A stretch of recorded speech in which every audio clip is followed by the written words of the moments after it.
Hello everyone, Manithral here, and welcome to the weekly OSRS update video. Now this week we have Poll 72 updates, so up first we have agility course changes. A lap counter like the one in Apatol has been added to all agility courses. In addition, Grace in the Rogue's Den now has the option that lets you view all the rooftop laps you've done, just to let you keep track. She can also help you toggle the course counter message for all agility courses on and off, which will prevent them from showing up after every lap. As before, the counter will begin ticking from this update, so it will not work retroactively, so any prior laps to this update are not going to work. It will be counted anyway. Goo Tanith shortcut. There is now an agility shortcut to Goo Tanith, which will make it a bit easier to complete a particular clue step.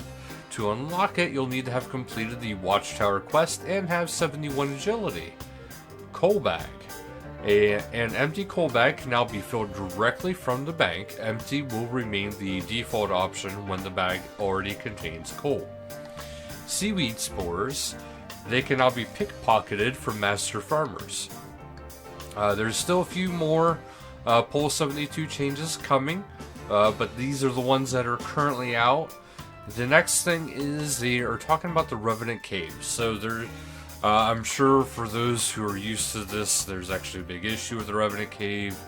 As far as, like groups taking over it and PKing a bunch of people, or clans kind of taking over it, and they're trying to fix it in a way that it's better. So right now they're talking about polling it. There's nothing that's definitive yet, because these are just some ideas, which is roaming revenants. So this is one of the ideas they're thinking about. So it says that the revenants might roam in hotspots on rotation, perhaps similar to tackle the organized crime activity, essentially. They're open to this approach, though they do want to point out that if a team is able to hold a cave across multiple worlds, then it's not out of question to patrol various hotspots, particularly as experienced PKers are able to traverse the wilderness quickly. Others have suggested that the Revenants might roam in smaller packs, as they did initial release of 07. Again, they're open to this approach, but they don't feel like this would go, they feel like this would go against their initial goal of creating hotspots for PvP content. Also, they're talking about remapping the caves. So it says some of us have pointed out that the structures as a source of issues. It is true that the confined area with entry points might contribute to the camping and locking down of the caves, whereas something more akin to the 2011 design might make it more viable to compete by providing more hiding spots and escape routes. Changing the bracelet, this could mean that to change its effect, removing the item or replacing its effect with another type of item. It'd mean that camping for the content for a long single session would be less feasible. And if that's the approach that data suggests that they should pursue, then they'll explore further into it. Which, that seems to be the best one, actually. I read over all this a little bit. Changing the loot. They say generally they've seen a lot of support for adjusting the loot so that its value is based on rare drops rather than consistent reward in its current state. Beyond usual rebalancing, there are other things they would like to explore, like removing the skull bonus to raids and adding new, rarer, unique equipment to replace the resources in alcohols. Task-only revs and rev caves. They say this really wouldn't solve the issue, and I actually agree with them, because if people just can't go into camp, then they'll just camp right outside of it. So it's not going to really fix anything. Deleting rev caves. This is something they're strongly against. They do not want to actually do this. But this is basically, essentially, if nothing else works, they might end up doing that. Banning clans and teams from locking down areas. Now, this one, they mentioned games like Eve and Albion Online, where, you know, that's kind of thing soon to be New World, where if you're in a group or a clan, you know, you kind of want to isolate areas and collect the resources you want to claim for yourself.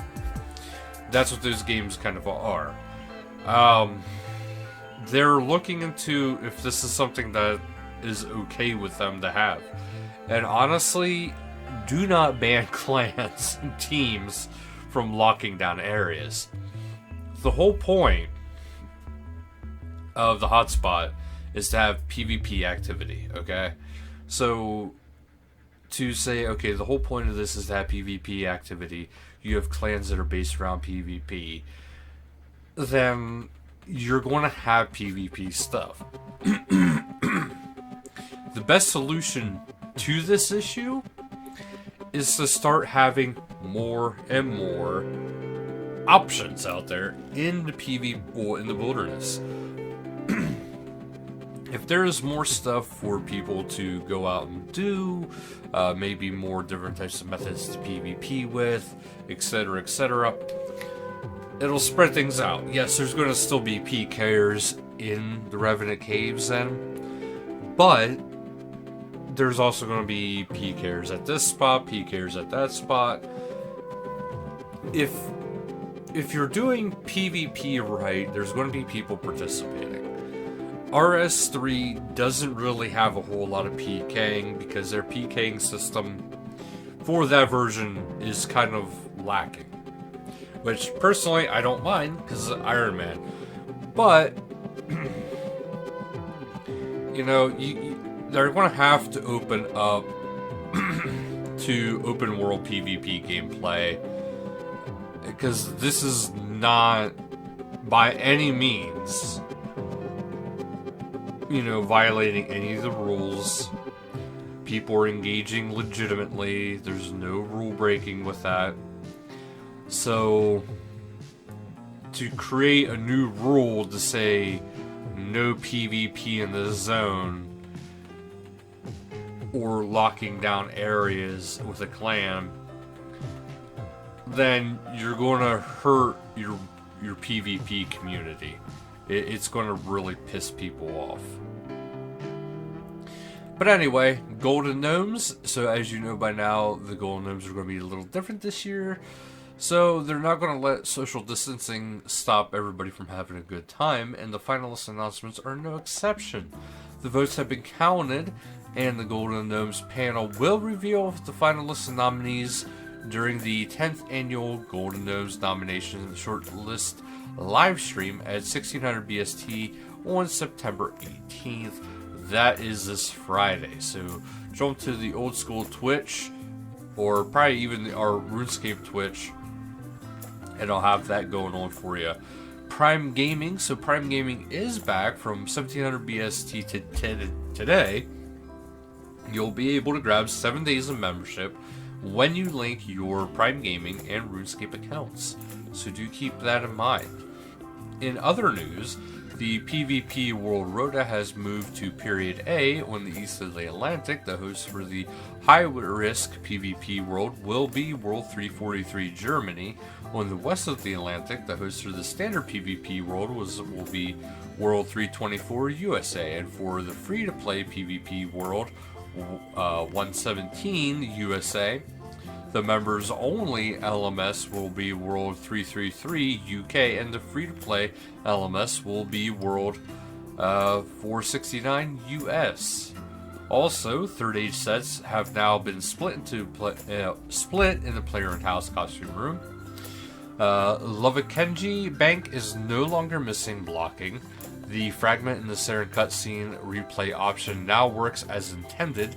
You are no longer able to purchase reinforced goggles without meeting any of the requirements. You may now upgrade your cape racks with using cape rack flat packs. The new herb cleaning feature will now work correctly for players with the skill cape perk. And that's actually it for today's update, so thank you guys so much for watching. Until next time, later guys.